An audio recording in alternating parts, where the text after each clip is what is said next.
Paniniwala dyan, para ayaw ko mag-umpisa dyan kasi makasalanan yan.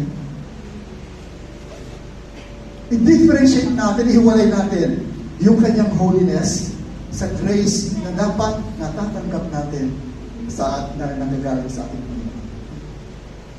So we need that. Number one is repentance. Okay. Now, once na sinabi ng Panginoon, patuloy tayo nagkakaroon ng paghingi ng tawad sa ating Panginoon na nilinis ang ating mga sarili. And at the same time, anong sinasabi ng Panginoon? You cannot be closer to the Lord kung hindi mo ako kilala.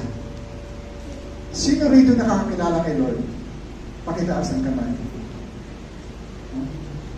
Totoo? Ha?